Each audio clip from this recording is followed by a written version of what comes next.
तो hello guys, welcome to back my YouTube channel FX educator में आपका हार्दिक स्वागत और वंदन अभिनंदन है। तो कैसे हो यार? आई होप आप अच्छे होंगे। तो आज अपन पढ़ेंगे अवयव पर संक्रियाएं। अवयव को कैसे जोड़ा जाता है, कैसे घटाया जाता है, अवयव को अगर दो अवयव दिए हो तो गुणा कैसे किया जाता है, कब गुणा होता है। तो आज की वीडियो का यही सारांश होने वाला है। तो अपन शुरू करते हैं। अवयव का योग सबसे पहले करेंगे कि अवयव का योग किन अवयवों को जोड़ा जा सकता है, कब जोड़ा जा सकता है, किस स्थिति में हो कि उनको जोड़ दें। तो अवयव का योग दो अवयवों को तब जोड़ा जा सकता है, दो अवयवों को तब जोड़ा जा सकता है, तब जोड़ा जा सकता है जब उनकी कोटि समान हो, उनकी कोटि समान हो। दो अवयवों को तभी जोड़ा सकते हैं जब उनकी कोटि समान हो। तो एक समान अवयव की तरह हुआ है। जैसे समान अवयव में उनके संगत अवयव बराबर होते थे और कोटि भी बराबर होती थी, उसी प्रकार ये अवयव का योग है।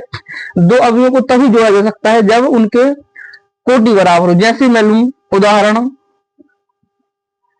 ये लिया कोई अवयव 2/2 का ले लिया, तो इसमें कौन अवयव जोड़ेगा? वही अवयव जोड़ेगा जिसकी कोटि 2/2 की होगी। यहां मैं भी कुछ भी ले लेता हूं ऐसा, तो ये अवयव जुड़ जाएंगे। इसको यदि मैं ए बोल लूं और इसको बी बोल लूं तो ए प्लस बी बराबर क्या होगा? अब ए प्लस बी बराबर क्या होगा? ये जुड़ तो जाएंगे लेकिन कैसे जुड़ेंगे? संगत अवयव से जोड़ेगा। मतलब ये वाला एक इसके ये वाले एक से जोड़ेगा। तो 1 1 2 2 2 4 और 2 3 5 और 1 1 2 जोड़ता भी है तो सिर्फ कोटि देख के नहीं, उनके संगत अवयवों को आपस में जोड़ा था। हाँ? है अवयवों का घटाव। यदि दो अवयव दिए हों तो उनको कब घटाया जा सकता है? तो उसका भी सिर्फ सेम है, जोड़ना की तरह है। किन्हीं दो अवयवों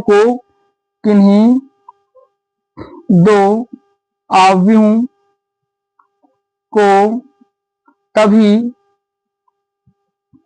घटाया जा सकता है जब उनकी कोटियां बराबर हों, उनकी कोटियां बराबर हों। जोड़ और घटाव एकदम सेम है। उदाहरण लूं, ए बराबर ले लूं 2 5 3 1, यहां पर बी बराबर ले लूं तो 1 4 2 0, ये 1 4। अब मैं बोलूं कि a माइनस बी निकालो तो इसमें क्या करेंगे? ये देखो कि 2/2 का ये है और 2/2 का ये भी है, मतलब इनकी कोटियां बराबर है तो इनको संगत अवयव से घटा दिया जाएगा। तो 2 में से 1 जाएगा तो 1, 4 में से 4 जाएगा तो 1, 3 में से 2 जाएगा 1, 1 में से 0 जाएगा 1। तो ये कहा जाएगा a माइनस बी का ये वाला भी, राइट। अवयव का गुणा यही सबसे महत्वपूर्ण है। अवयव का जो घटाओ तो आसान भी होता है, ये हल्का थोड़ा हाई लेवल का है और यहीं से सवाल आते हैं पेपर में, तो इसको ध्यान से समझना। दो अवयव का गुणा कब होगा? इसमें वैसा नहीं है कि 2/2 का है तो गुणा हो जाएगा, कुछ अलग कंडीशन भी होती है। तो अवयव का गुणा किन्हीं दो अवयव का गुणा तभी संभव है जब पहले अवयव के स्तंभ दूसरे अवयव के पंक्ति के बराबर हों, तभी दो अवयवों का गुणा हो सकता है। उदाहरण में जैसे लूं, इसमें मतलब वैसा नहीं कि 2/2 का है 3/3 का है तो गुणा हो जाएगा, वो तो हो ही करेगा, लेकिन कुछ अलग कंडीशन भी है। जैसे मैं अगर उदाहरण लूं, a बराबर 1 2 3 4 5 6 और b बराबर है 1 2 3 4 5 6 7 8 9। तो n का कोटि तो 1 2 2y3 है और इसकी कोटि 3y3 है, राइट। तो अब आप सोचोगे इसका गुणा नहीं हो जाएगा, इसका गुणा हो जाएगा। क्यों? क्योंकि इसमें ये 3 स्तंभ जो हैं इसमें 3 पंक्ति के बराबर हैं। तो इसकी कंडीशन भी यही है कि दो अवयवों का गुणा तभी संभव है जब पहले अवयव के स्तंभ दूसरे अवयव के पंक्ति के बराबर हो। इसमें है तो इसमें गुणा हो जाएगा। अब जब गुणा होगा तो किस कोटि का अवयव मिलेगा, उसके लिए इस और इस, यानी कि जब ये अवयव का ए बी निकालोगे तो जो भी आएगा तो ये 2/3 कोटि का होगा। अभी गुणा करना भी इसके बाद बताऊंगा कैसे गुणा किया जाता है, राइट। तो जब अपन को पहले देखना है कि ये और ये बराबर है, मतलब कि इसकी पंक्ति और इसके स्तंभ बराबर हैं, तो इसका गुणा हो जाएगा। अब गुणा होगा तो किस कोटि का बनेगा, 2 और 3, 2/3 का बनेगा, राइट। अवयव का गुणा करना कैसे करना, तो इसमें बताऊंगा अवयव का गुणा कैसे किया जाता है। समझ में आया तो भेड़ा, पर नहीं आया तो दिक्कत में। तो अगर समझ में आ गया तो इसमें मैं 3 बताऊंगा, पहला ये है, दूसरा, तीसरा और बताऊंगा। इन तीनों को आपसे करके क्लियरिटी आ जाएगी। तो सबसे पहले अपन देखेंगे इनका क्रम। ये 2 स्तंभ है और 2 पंक्ति, इनका गुणा संभव है और हो भी जाएगा, राइट। 2 गुणित 2 का है और ये 2 गुणित 2 का है। जे वाली अंक जे वाला अंक बराबर है। अब ए भी जो प्राप्त होगा अपना, तो किस क्रम का प्राप्त होगा, ये बचा 2 और यहाँ का बचा 2, तो 2/2 क्रम का प्राप्त होगा। तब यहां से ए भी निकालेंगे तो ए लिखो 1 4 3 2, यहां बी लिखो 1 3 2 5। अब गुणा कैसे किया जाता है, इसको उठाओ इसके साथ बढ़ाओ। 1 का 1 से गुणा होगा 1 प्लस 4 का 2 के साथ होगा 8। ये होगा इसकी कहानी, राइट। अब इसी को लिए रहो और इसके साथ बढ़ाओ। 1 का होगा 3, ऊपर का ऊपर वाले के साथ संगत अवयव का होगा। जब इसको ले लिए और इसको, तो संगत अवयव के साथ गुणा करना है और उन सबको जोड़ देना है। तो 1 का 3 के साथ तो 3 प्लस 4 5 20। अब इस वाली को उठाओ, इसका काम हो गया। 3 2 को उठाओ और इसके साथ ऐसा कर दो, इसकी 6 पे इसकी खड़ी, 3 प्लस 2 2 4, इसके साथ हो गया। अब इसके साथ ले लो, 3 3 9 प्लस 5 2 10 बराबर, इनको अब जोड़ दो, 8 1 9 23 7 और 9। तो इस प्रकार किया जाता है गुणा। अभी मैं बहुत आसान सा लिया था ताकि आपको समझ में आ जाए, शुरू से ही भारी ना लगे, इसलिए मैं छोटा सा लिया था। अभी अब मैं 3/3 कर लूंगा, बड़ा सा थोड़ा लिया हूं 3 कोटि का, 3/3 और ये 3/3।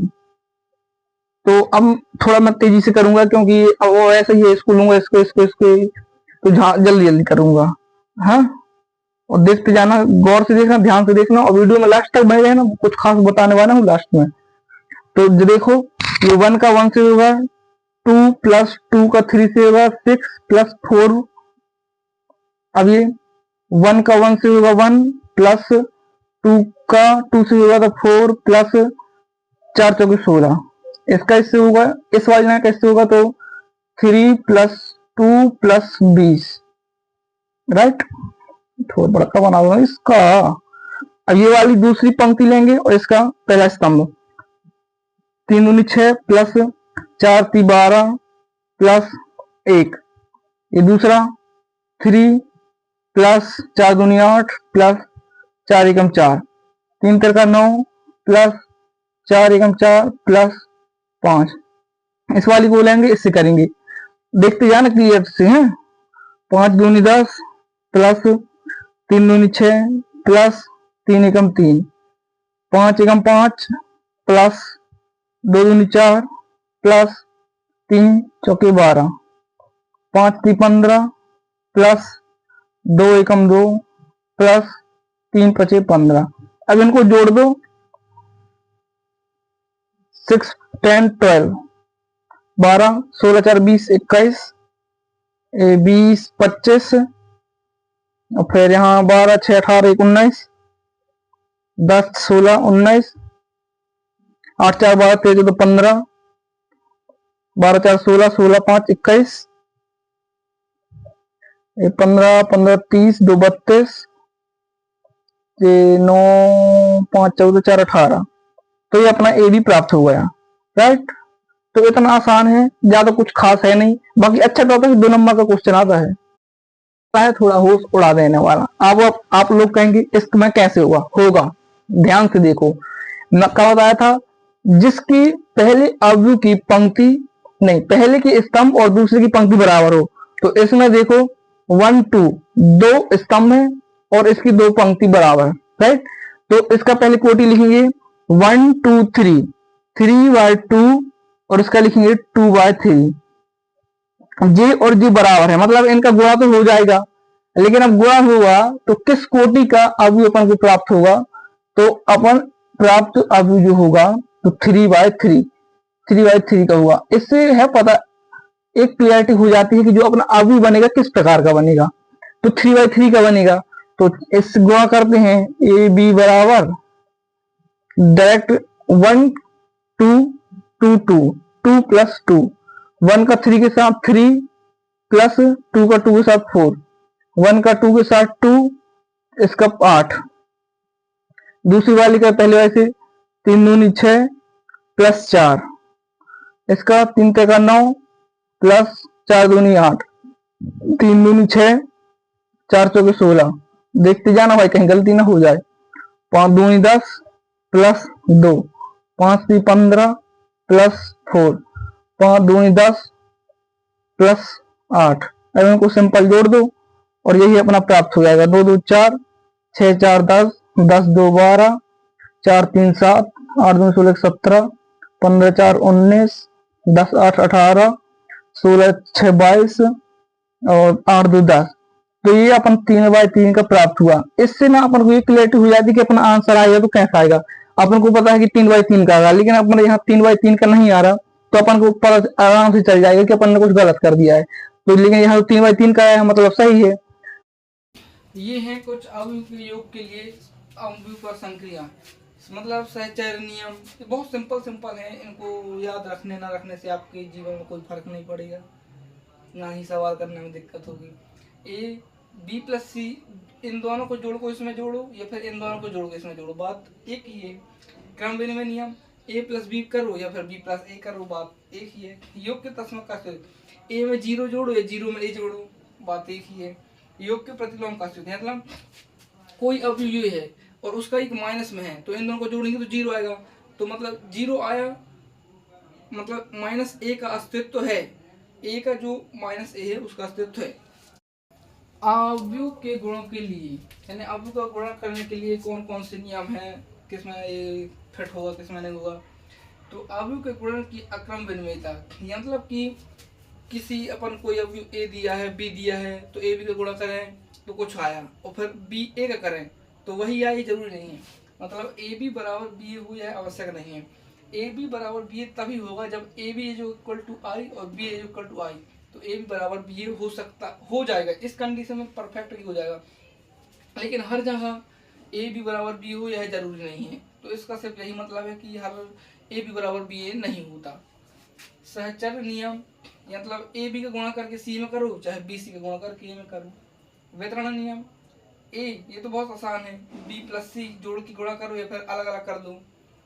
ये है चौथा, गुणन के तस्मों का अस्तित्व, आई या आई ये वही वाला है जो तस्मों का भी होता था, 1 1 विकर्ण में होते थे 0 0 और अगल बगल।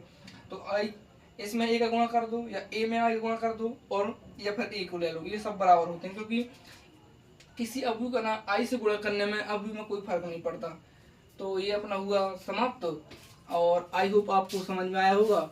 यदि आपको समझ में आया हो तो हमारे वीडियो को लाइक कीजिए और समझ में ना आया हो तो हमारे चैनल को सब्सक्राइब कीजिए ताकि हम इससे जुड़े संबंधित और अच्छे से अच्छा वीडियो आपको प्रोवाइड करा सकेंगे। और कमेंट में जरूर बताइएगा कि आपको वीडियो कैसा लगा। तब तक के लिए ओके बच्चों, बाय बाय, टेक केयर।